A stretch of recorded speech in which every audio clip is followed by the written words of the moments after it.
Hello, all, and welcome to the third and final stop on the Arlington County EV Road Trip virtual series, Into the Future Innovative EV Technology. Thank you for joining. My name is Courtney Chin. I am the Residential Energy Specialist for Arlington County. Jenna Peabody, our Energy Programs Outreach Specialist, is also on today. We are both from the Arlington Initiative to Rethink Energy, or AIR team. If this is your first time joining live, welcome. If you've caught one or both of the previous two webinars in this series, welcome back. Just like the other webinars, this one will be recorded, and both the YouTube recording and PDF of the slides will be available within the next few days on the AIR webpage for electric vehicles, and I will paste that link into the chat. For this webinar, we will focus on existing and upcoming EV technology and what it means for the EV industry. As a reminder, this event will be recorded and later published to the AIR webpage and shared with all attendees via email. Attendees will also receive the slides that will be presented and some additional resources related to owning and driving an EV. Attendees will have their microphones and cameras off during this webinar, but please do type in questions you have for the speakers into the Q&A, which can be found at the top of your Teams screen. We will be pulling from this Q&A during the final 20 minutes to hear responses from our speakers. If you have any technical difficulties, please use the chat section to relay your issue, and our team will do their best to help. I mentioned our speakers for today, and we are going to hear from Erica Ginsberg-Klempt from Gizmo Power and Kevin Matthews from First Student. So Erica, if you're ready, I'll kick it over to you to get us started. Wonderful. Thank you so much, Courtney. I hope you can hear me. Good afternoon. Everybody can hear me okay? Yes, we can hear you. Wonderful. Then we can get started with my presentation on the Mega, a solar carport and EV charger, charging both your home and car while shading your car. Thank you. Next slide. So, hello. Name here is Erica Ginsberg-Klempt. I'm the VP of Operations for Gizmo Power. We are the inventor of the Mega. Mega stands for Make Electricity Great Again. Just kidding, folks. The Mega stands for Mobile Electricity Generating Appliance. Our powerful, portable, plug-in, patented solar carport both shades and charges an EV while also electrifying an adjacent building, a battery, and or the electric grid. That portability enables access to renewable energy and electricity generation on untapped surface areas beyond building codes and setback restrictions on small residential parcels. Next slide, please. So folks have so many excuses for not going solar. The first and foremost is it's just too expensive. Permanent systems mean permitting purgatory, complicated contractors, and forget the HOA restrictions. And your roof is all wrong. Even if your roof is all right, you're always risking exposing those panels to bad weather events and the accompanying skyrocketing of your homeowner's insurance. Finally, there's no solution for renters or homeowners who actually want to move and be able to take the system with them. Next slide, please. So this is going to show you usually how it works. The Mega is solar on wheels. Don't blink, folks. It's coming right out of that garage. You roll it right in and out. You can set it up quickly, tuck it in for bad weather, and take it with you when you move. It's easier to maintain, repair, upgrade, and protect than a conventional rooftop solar system. And running you at about $17,500 for a 5 kilowatt system, and that's before rebates. It's a fraction of the cost of rooftop. And as I mentioned, if you're moving, you can take the system with you. No more excuses. Next slide, please. So this is showing you exactly how the system works. What some people don't realize is that solar carport is both charging the car, but it is also generating electricity for the home by means of a 240-volt plug. As you can see the gentleman plugging it right in. That's it. No more contractors, no more of this onerous permitting. The idea really is that the solar deployment drastically reduces the soft costs associated with custom engineering, design, and permanent structure purgatory. The Florida Solar Energy Center issued a certification for the portable mega's plug-in electricity grid connection by means of that 240-volt plug. Next slide, please. So the first thing everybody asks is, what about batteries? What about batteries? Everybody's in love with batteries. Don't forget, folks, batteries do not generate electricity. They only hold them. And it also costs us a lot of carbon when you're actually creating them, and they're expensive. Having said all that, we do have what we're calling the Fiona. This is a mobile off-grid PV EV charger. It continues to deliver electricity as long as the sun is shining, and even when the grid goes down for a short period. But just like Princess Fiona, this Fiona Mega goes into a less attractive mode at night. Next slide, please. Now, our idea was not built in a vacuum. If you'll do your research, you'll see that in 2012, the Department of Energy, as part of its Sunshot Initiative, established a $25 million grant for reaching tangible benchmarks for plug-in PV solutions. Demand is clearly there. The grant was for developing a low-cost, easy-to-deploy system with automatic permitting and interconnection. And today, the closest product that matches that description is indeed the Mega. So what else is out there? Let's see with the next slide, please. We have ground-mounted carports. This is the one you can see in the upper left-hand corner. They're just as powerful as the Mega, but they're not portable. You can't avoid the side backs, the HOAs, all of the permitting of permanent structures. You can't take it with them, and God forbid if there's a hurricane, there it flies. Meanwhile, there's other portable solutions that are neither powerful nor grid-tied, such as the ones you see in the lower left-hand corner. Finally, the ones that are transportable, we won't call them portable because they're not easy to move, or powerful, those are the ones you see in the center right. Either those trailers, which you don't want one of those in your driveways, it takes up single-use real estate, and the one on the right, that one costs $85,000 for 4.5 kilowatts system, and they're not grid tied, and you need a special crane to move them. Next slide, please. So we do have pilot sites, and we are looking for more. So all you 19 folks out there, get in touch with us if you'd like a Mega in your driveway, and let's talk. Right now, we have 4 enthusiastic early adopters across the United States. They all already had solar and just added this to their collection, so to speak. So they are grid tied, but they're not permitted. We have ones in North Carolina, Florida, and California at this time, including that 10-foot one you see on the left with an F-150 underneath it. I don't think we're going to build a whole lot more of those. Next slide, please. So Gizmo Power has really gained a lot of positive traction. We won the American-Made Solar Prize, both the Ready and Set competitions, and we have an SBIR Phase 1 and Phase 2 grants, altogether a little over $1.7 million of non-dilutive funding.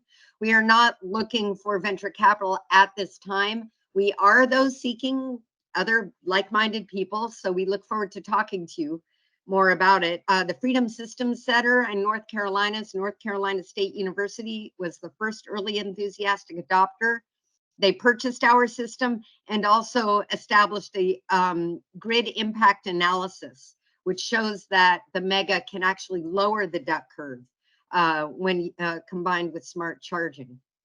Next slide, please. So we are the Ginsberg-Klempt Gizmo Power team. My daughter is the president of the company. She's 24 and earning her master's in mechanical engineering at the University of California, Berkeley right now. My husband is VP of engineering. And as I mentioned earlier, I am VP of operations. We also have an army of fantastic, diverse advisors behind us to help us lead the way with portable, powerful plug-in solar. Next slide, please.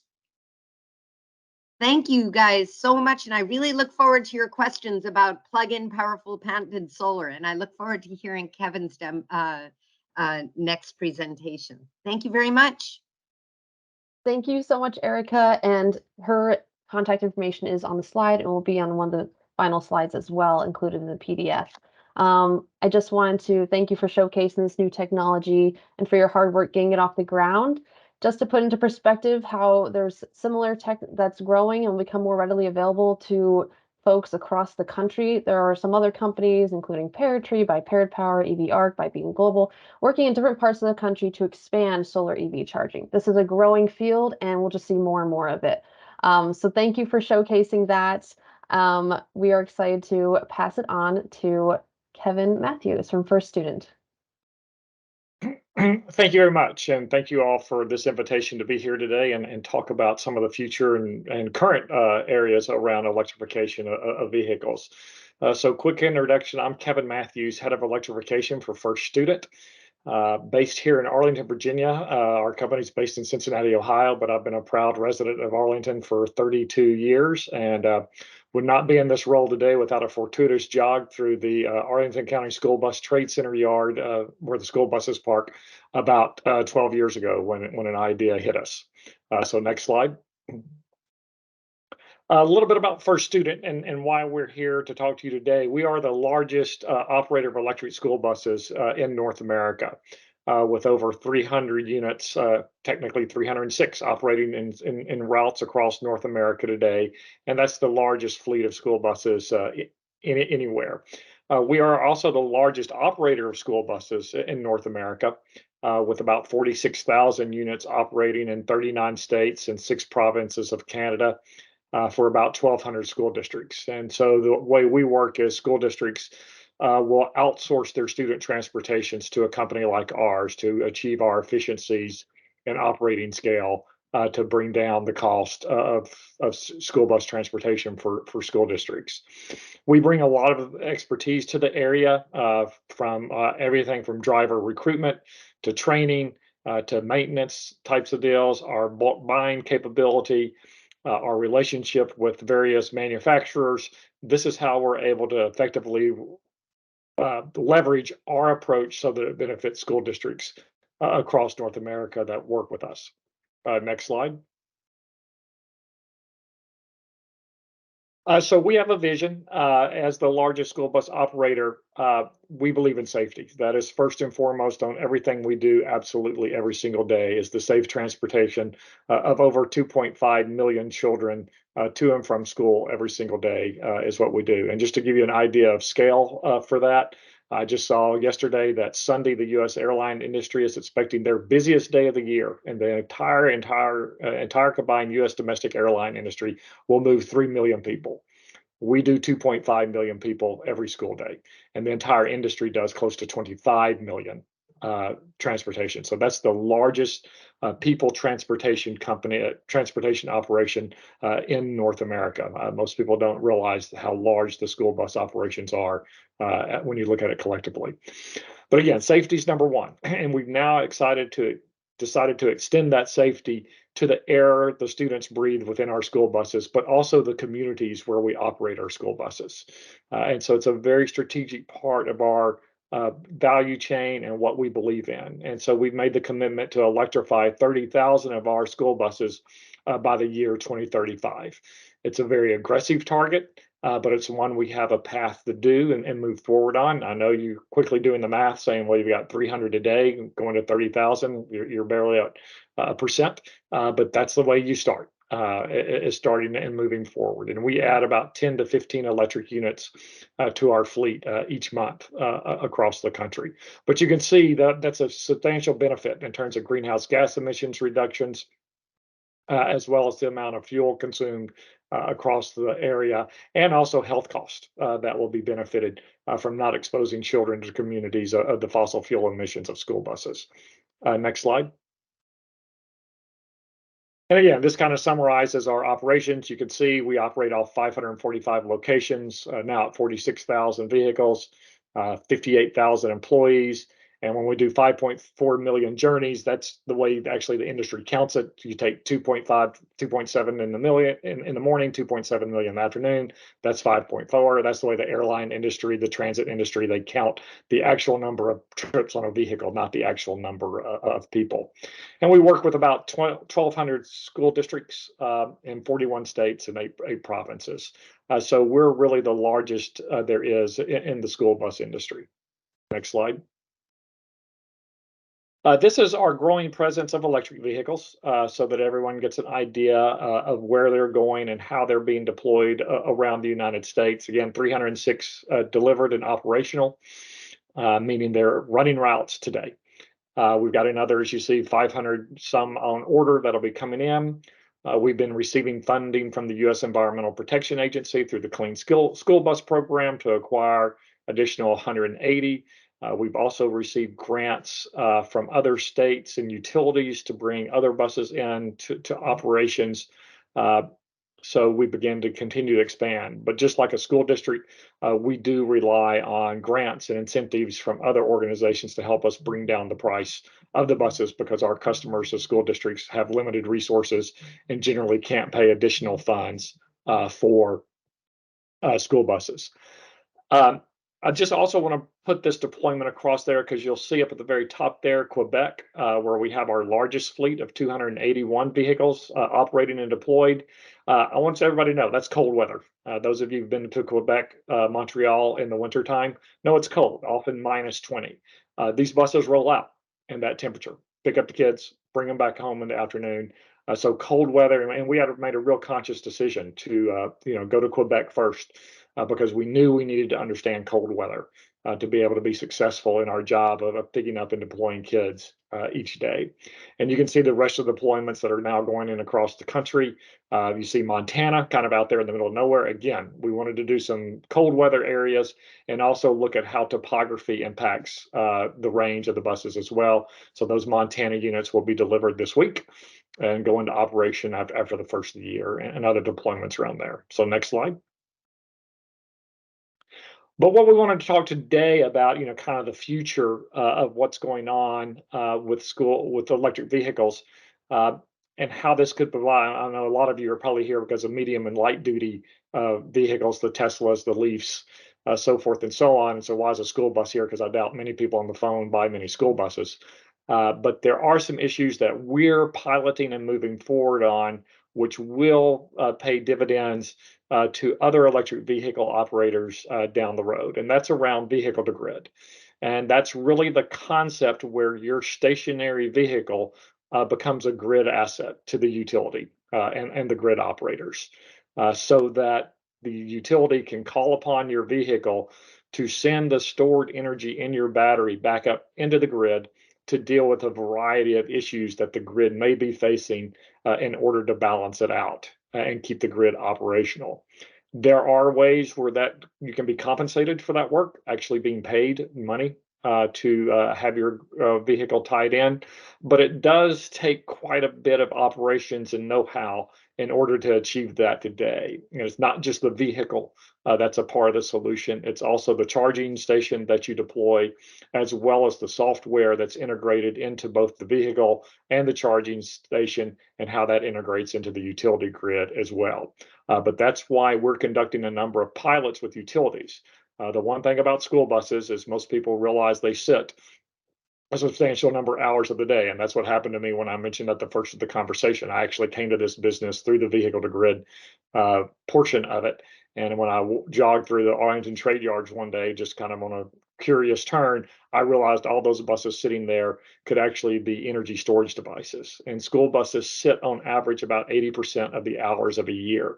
Very predictable routes, very predictable time when they're in the yard, when they're out of the yard, so that the grid, the utility operators get more comfortable with how they can integrate vehicles into this. So the utility industry is focusing very significantly on integrating school buses into their grid so they can learn how this works, so they can begin to then expand that out to other fleets to start with, and then down eventually to individual owners of light duty vehicles. And this will help balance out the utility grid as we begin to add more and more electric vehicles into our fleets in operation around the U.S., as well as more items in our homes and in our businesses has become electric.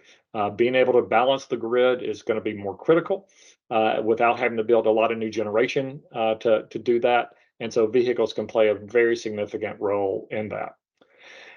Whether this is going to be lucrative or not is not clear at this point in time, but there are some portions back, and there are several different programs you can look at. One is just buying electricity late at night when electricity is cheap, and just selling it back during the middle of the afternoon on a summer day when it's hot, just straight arbitrage, buying cheap, selling high. But there are also programs known as frequency regulation, and ancillary services, which the grid operators, and those of you know probably have Dominion Power if you're here in Arlington as your power. Up above Dominion Power sits an organization called PJM. It's a quasi-governmental organization that actually balances the utility grid from New Jersey down to the Virginia, North Carolina border and as far east or as far west as the city limits of Chicago. And they make sure there's enough electricity across all those areas to balance out the grid. And that's another market you can participate in with potential battery storage. And so at the end of the day, as you see in the graphic here, the vehicle becomes that virtual power plant that can not only sell power back to the grid, but can also provide power to buildings, to emergency response capabilities, so forth and so on. So our next slide, please. And so you'll often hear the term V2X, which is vehicle to everything. And that's really where a lot of this industry is starting to move. V2G is kind of becoming a term that's going out. V2X is the term that's coming in.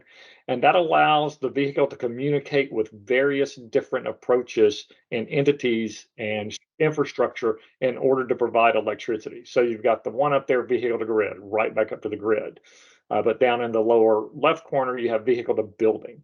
And some of you may have seen the Ford F-150 Lightning and some other vehicles have the ability to actually provide power back to your home when the electricity goes out.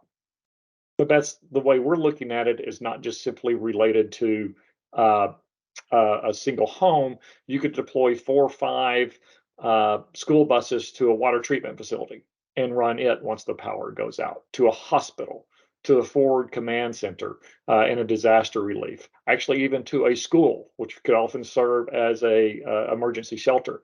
And so multiple vehicles kind of daisy chain together can provide long-term energy solutions while the grid is down.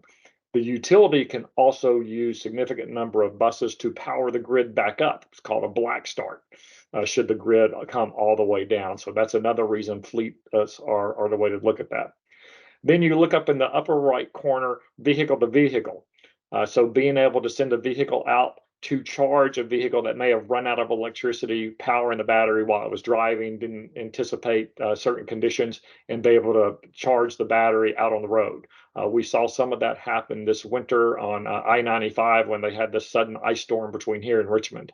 And it became a real concern of some of the electric vehicles that were operating on the road that day, their ability to get through the night. And so this way you could use these vehicles to roll out to be able to provide that backup charging on the road to those type of bids. And then the final part is vehicle to infrastructure. And we use a gas station pump here to be kind of ironical, but this is actually a critical component that a lot of first responders are looking at. Being able to send that electric vehicle to a gas station to provide power to the gas station, because most people, after 3 days of not having power, need gasoline for something, be it their existing internal combustion engine, their generator, so forth and so on. And so being able to use a school bus to do light duty infrastructure or even a vehicle to power a gas station could be critical. Also powering traffic control lights, just the red, green lights around intersections. Very important things that electric vehicles can help do with this technology installed and make our society better and safer during times when we have blackouts or other grid impacts. So the next slide, please. So we do approach this. We're very proud of what we do at First Student. There in the center is Alex Cook, our chief engineer. He was awarded the first ever Innovator of the Year award by the school bus industry because of the contributions he made in all the areas you see above. And one of those that a lot of people are looking about in the fleet side is that that right picture you see there of a Jersey barrier with power running behind it. And I think the next slide goes to that, if I'm not mistaken. Yeah. So Alex came up with this system. This is what we do at our locations uh, for bringing in infrastructure to charge. Everything's above ground. This allows us to configure the lot however we want it configured, to change it, to expand it, and go forward. So you see in the right-hand picture, there's a Jersey barrier. You see these along interstate highways all the time, very common product. We buy them, drop them along the parking lot, and then we run the conduit behind the Jersey barrier so you don't have to trench, you don't have to excavate. You run the electricity as well as the telecommunication lines behind the Jersey barrier. That lower middle box, that blue container, is our power electronics container, built off site.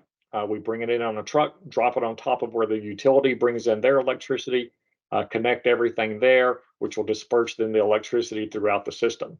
And then the final picture on the left is our final configuration, where you have the Jersey barrier, and then we have put the charging station attached on top of the Jersey barrier, and then the school buses pull in to do there. This meets electrical code around the country, so nothing new has to be done here, but it's a way to allow a lower cost for installing large amounts of infrastructure, and also your ability to expand it, move it around as you need to, as your fleet may expand or contract over time. We're very proud of this approach. And we're actually working with entities that are outside the school bus industry on how to do this as well, because everybody sees this as a really good way to deal with infrastructure in a more cost-effective way and more flexible. Next slide. So we've been recognized by the White House for our work as we go there. We've been awarded Green Bus Summit Fleet Awards for our work on electrifying fleet. We now have, and this is a little dated, we're now at 2.5 million miles driven. So, we've got experience in that area, learned a lot, and look forward to sharing that with other people so they can electrify as well. Next slide. Now, forget about this one. This is our nice graphic we throw up to show our mileage as we circle. And again, if you count and we stay here long enough, yes, that bus will go around the Earth 80 times, but we won't make everybody suffer through that. So thank you for your time. Really happy to be here with Arlington County to talk about this. Like what Arlington County is doing, and we want to be supportive of all efforts in this area. So look forward to questions and issues in the session here.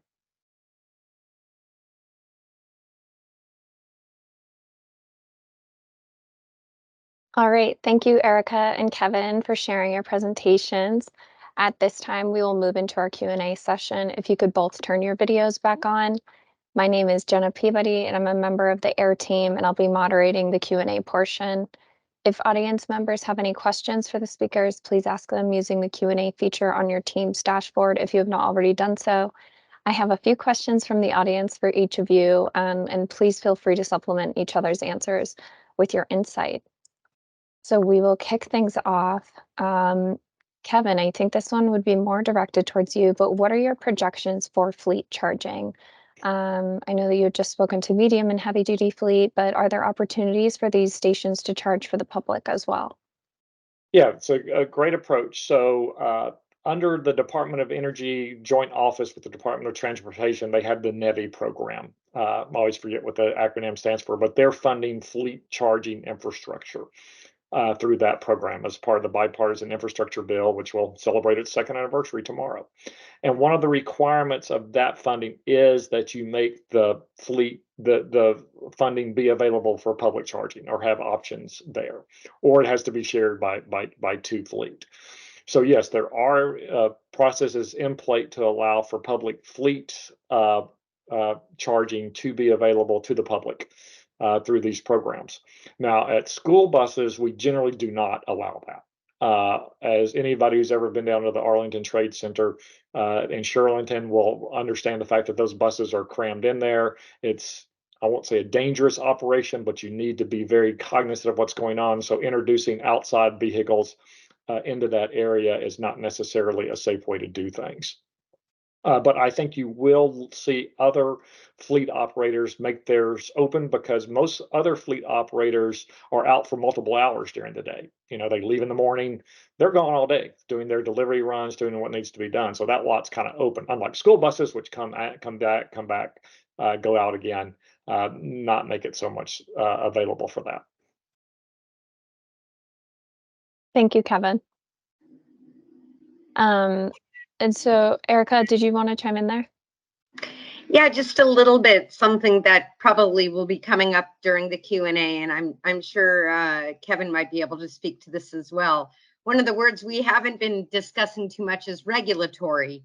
Vehicle to grid, when it comes to whether it's an individual vehicle to grid or en masse type of charging for, let's say, a fleet, all of those standards are still in the process of being written, actually. There's still a lot of pilot projects, and I'm sure Kevin can speak to a little bit of that.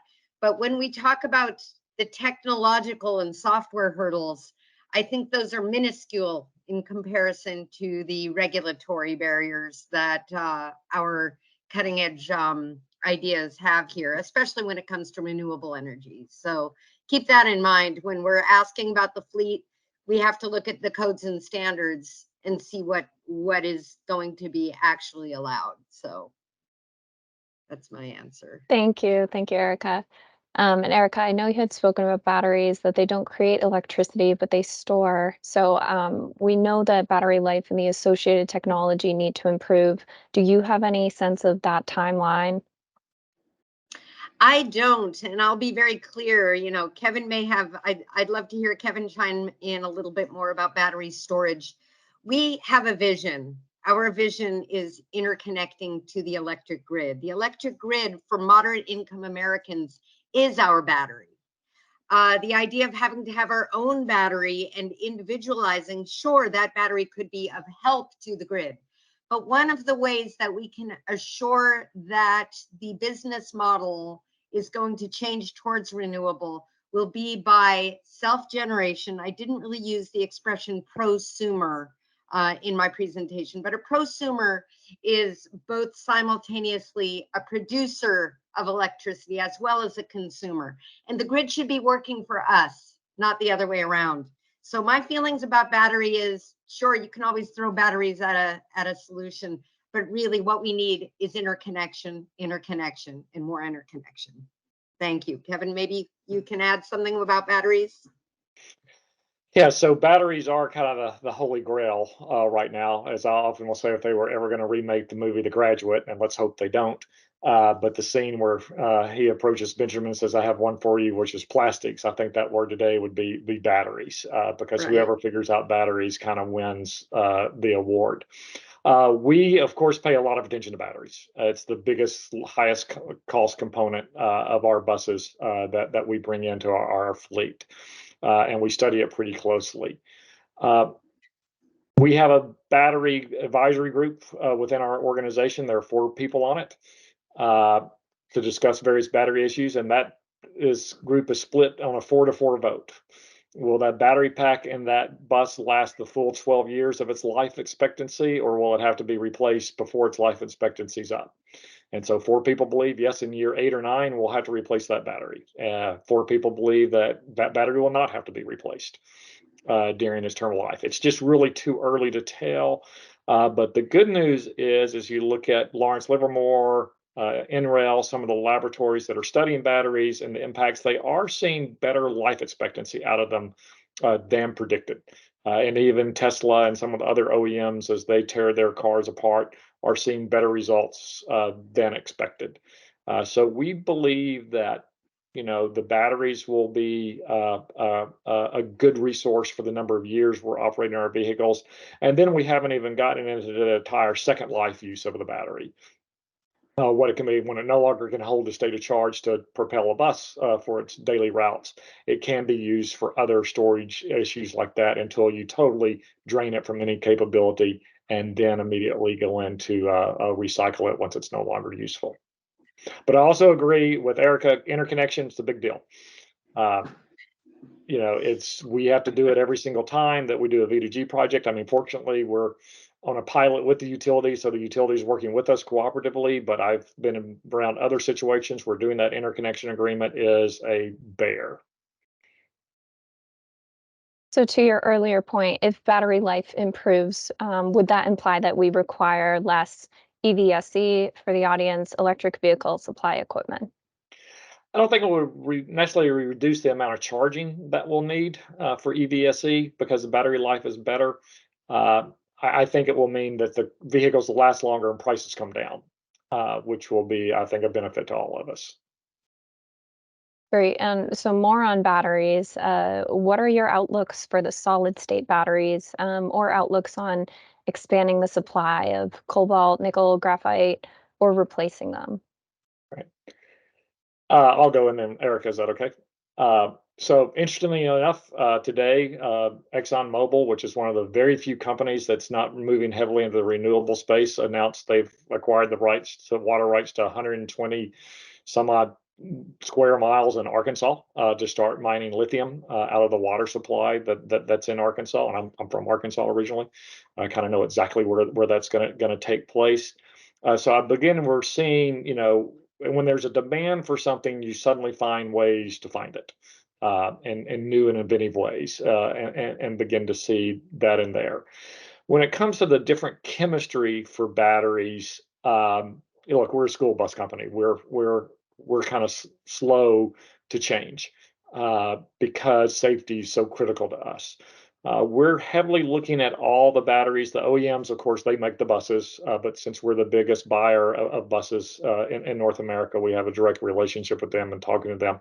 And they're all looking at different technologies in order to make the batteries last longer and to give us more range and lower density. Because that's the biggest issue right now. Our school buses can do 80, 90 miles a day, which is all we need to do. We don't go that far in 90% of the routes we run. So we can meet there. But we do need to have better density in order to do school trips, activities trips on weekends, other types of things, so we can get more use out of these school buses. I think solid state's got a great future ahead. I know a lot of people are putting in it. We've got one manufacturer that's working on a concept right now.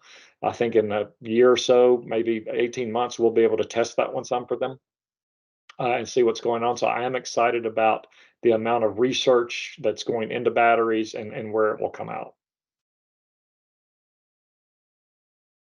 Thank you, Kevin. Erica, did you have anything to add to that? I'm afraid not.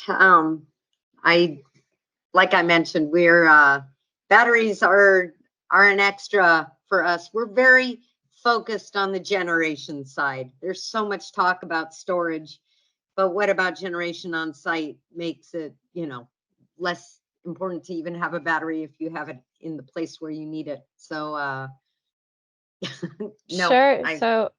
So Erica, for your technology, how are you designing it to be more resistant to the impacts of climate change? So against, storms, 100-year floods, etc. So, Rome wasn't built in a day. We would love to just be able to offer tomorrow a mobile electricity generating appliance. You plug it in, no problems. But most likely we will be incremental. So very likely some of our first permitted sites will be ground mount permitted. In that case, we do have signed and sealed drawings by actual structural engineers for our entire system to withstand, 140-mile-an-hour winds. It's very robust. The whole thing weighs like a ton. But the beauty, again, in terms of resilience, people think, oh, you need to build it really strong. Well, if you've got the wheels on it and you have a space to store it, guess what? You roll it out of harm's way. So really, the best way to make sure that your mega is going to survive a major storm event is by getting it out of the way. So those are the two ways, both ground-mounted permits with semi-permanent anchors, let's just say, and then, of course, rolling it in and out. And real quick, just to come back to the battery, it is true, I just thought of something, which is as vehicle to grid technology comes forward for, the consumer market, especially both consumer and small businesses, then your car can actually serve as the battery as opposed to an external battery. So as Kevin was mentioning, the car will now have dual usage. It will not only be a mode of transportation, but it can also be a mode of feeding electricity at the times that either the grid is down or the grid is expensive, or when one wants to pull electricity from it. So I hope that that answers both of those. Yeah, that's great, Erica. Kevin, if you had any other new designs in your technology as well. No, I think we're pretty comfortable with the approach we're taking on infrastructure right now. We are looking to deploy some solar where we can to generate on site. Stationary storage batteries, again, as I mentioned earlier, can be a little difficult because of space constraints associated with that. We are looking to see with one manufacturer of thin film solar if we can actually put solar on top of the bus. Now, that's not enough to generate electricity to charge the bus and drive it, type of deal. But when you congregate, I think Arlington County has 120 some odd school buses on its lot, maybe a little bit more than that. That's actually a pretty substantial solar field, which could offset cost of charging overall. And again, the good thing, as Erica points out, it's on the bus. So if you ever change locations, it's on wheels already. You just drive it to the next place. So those are some things we're starting to look at. The issue is always cost. We got a lot of great ideas, right? That we could bring out to do, but the costs are still prohibitive, and our customers are school districts. And any dollar not spent on children's education is kind of problematic. Now school districts realize they got to get the kids to school, but they cognizant of how much they spend on transportation, so we can't play a lot in that area like we would like to. Great. Yeah, thank you, Kevin. To both of those points, it sounds like there is different outlooks for electrification. So what are each of yours for the many forms of transportation beyond light duty vehicles? And then a follow-up for you, Erica, can your charge port, can the carport charger plug in e-bikes? Great question. Well, we do have a patent on solar on wheels. So the patent itself has two portions to it, the wheels and the plug. The size of the carport or the bike port is inconsequential. The answer is absolutely. You could plug in your e-bike, and there has been a lot of folks who have said to us, oh, well, you need to design one like that. Well, we're a small company right now. We are being really asked by the Department of Energy to establish new standards for plug-in generating appliances. We're talking that plug. Once we get that far, then of course, the sky's the limit. I am sure we won't be the last plug-in solar appliance out there at that point. There'll be all sorts of movable, portable, powerful plug-in solutions is what I'm hoping. And then of course, there will be a lot more of those. I don't know if everybody here has seen a lot of these solar carports that are out there right now that are permitted. They're gigantic. They're made of steel. They cost a ton of money. And really, we're trying to figure out why we can't have them smaller and portable. And yes, for smaller EV bikes, there's no reason. And quite frankly, bifacial panels are just getting more and more powerful. Pretty soon, 4 or 5 of those panels up in an hour or two, and you have your EV bikes completely charged. So it really makes dollars and cents as well. Thanks. Kevin, did you have anything to add? Yeah, well, I think, clearly I'm head of electrification, right? So clearly I believe the future is electrification, and the school bus industry is going to lead. It's going to be interesting. The yellow school bus has long been the redheaded stepchild of the transportation industry. But we're actually going to lead on a lot of things as this goes forward because of our ability to work with utilities in a way that other fleets can't. But I think, anything on a rubber wheel from a skateboard all the way up to a Class 8 tractor trailer is going to go electric. I think the Class 8 tractor trailer is probably going to be the hardest because there are range requirements. That might be the one where hydrogen starts to come into play in a more definitive way, but just about everything else would be in the electric. I think the issue is what goes electric beyond those on rubber wheels. Aviation is definitely starting to see pickups in some very light duty aircraft that cover very short ranges in between towns. Within the inner city type of transportation, kind of rooftop to rooftop, you're starting to see some other aircraft in the 6 to 8 passenger range make some debuts in the Pacific Northwest that are on float planes in that area. So it'll be interesting to see how quickly aviation comes along into that arena, because that is a very large source of emissions. But I think we're a long, long way away from a transcontinental aircraft of being electric. But they could come up with alternative fuel sources as well that could reduce their emissions capability. Yeah, and that's great. We see different types of fuel being led into these technologies. So, are you expecting in the next 5 years any new supporting technologies, say aviation or fleet, either? It's going to be, what we've learned, anything that's hybrid is usually problematic because that means you're now maintaining two systems. And so, I think people will continue to look for pure play, either be it battery, electric, hydrogen, in that regard. Everything else, I think, is still a little bit far off. And I think we've kind of made a decision to go, zero emission, and to do that as rapidly as possible. So sitting around and waiting on a new technology to come around is probably not going to be in everybody's best interest, because regulatory regimes are driving those who manufacture vehicles of any size to come up with zero emission technology. And so the battery electric is where we are today for the vast majority of those. Hydrogen come around, but yeah, I think in time somebody will come up with another solution that will become cost effective over time, that will provide more benefits.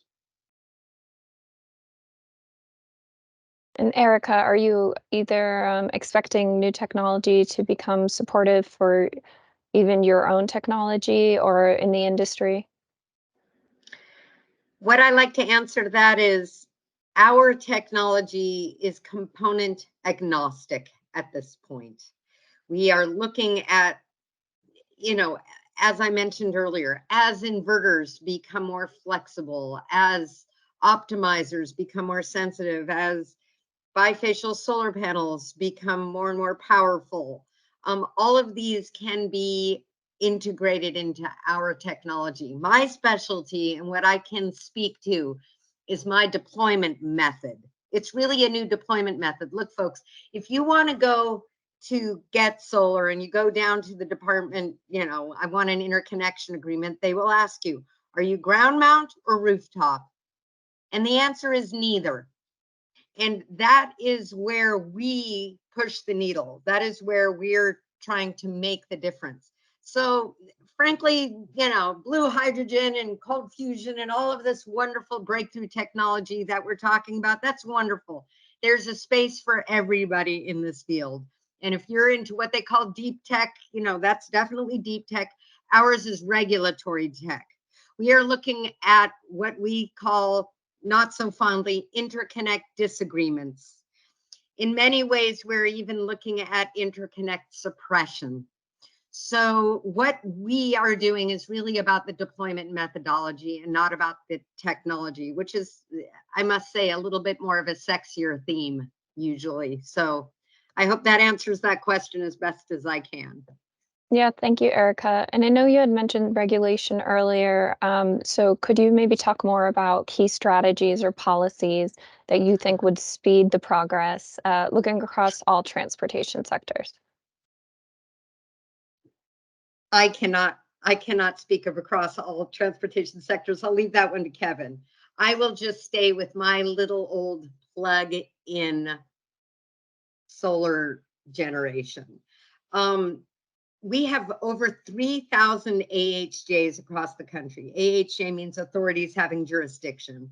They have the say as to whether or not something will be interconnected.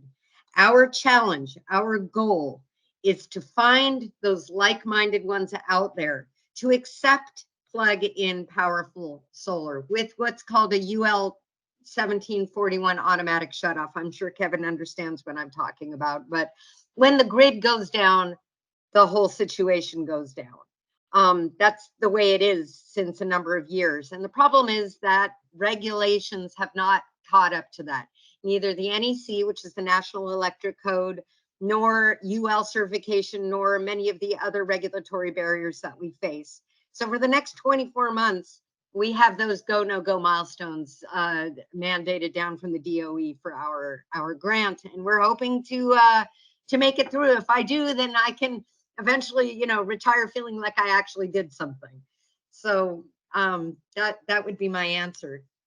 Kevin, maybe you have something to say? Well, yeah, I mean, there's a lot that needs to be done. Money, of course, is one of the big issues that go on into it. Driving down the price of infrastructure is a critical component. One of the issues we often confront is, of course, we're bringing 20, 30 vehicles, with pretty good sized batteries, 220 kilowatt hours and up per vehicle to a single location. The utility to bring that kind of service to us can take a significant amount of time and cost because it's a totally different way of doing business. There are issues you run into. One of our locations in New York City, we started work looking at how we were going to do it. Turns out the primary jet fuel line for JFK Airport runs underneath our facility.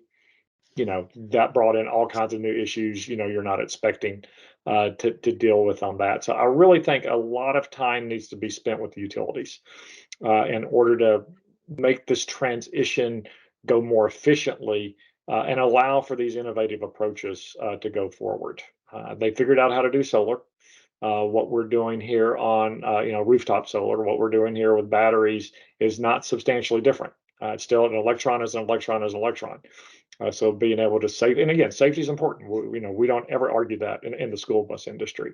But I think the utility is still trying to figure out some of the economic puzzles around this, as well as the technology puzzles as well. Great, thank you both. So we recently held a webinar that spoke to multifamilies and renting and owning.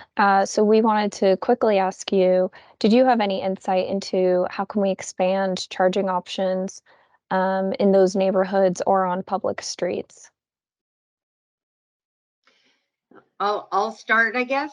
That's really what our technology is about, is to be able to bring this to people who don't own the dirt, so to speak. Obviously, it can't be a panacea for everything. If you're in an urban environment, you have large buildings and they do a lot of shading during the day, and there's no way that urban streets are going to be covered with solar panels. It makes no sense until they start figuring out ways of generating electricity in the shade, which I hear they're working on. But at this point, that's not happening. So there's going to have to be other things. There's community solar. There are other ways to, electrify, or, utilities obviously are taking large utility scale solar fields, et cetera. So we know where our niche is, and our niche is going to be sunny driveways and parking lots. And most small businesses don't own they lease their spaces as well. So those parking lots are a great place to start. Sunny driveways are a great place to start, whether you're an owner or not. The one thing you would need is that the owner would have to have a 240 volt plug. That's about it. So Kevin might have a thing or two to say about that as well.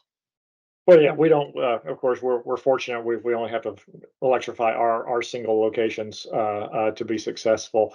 But I've spent enough time in the industry. One issue is workplace charging. Being able to have people be able to charge at work, not so much dependent on what they have at home. Of course, A lot of people work from home now. That's kind of changed that mindset. But workplace charging is clearly one of the solutions.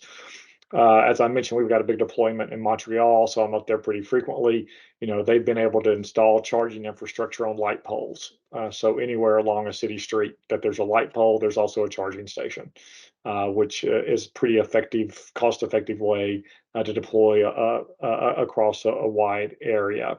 Then I think you just have to look at building codes.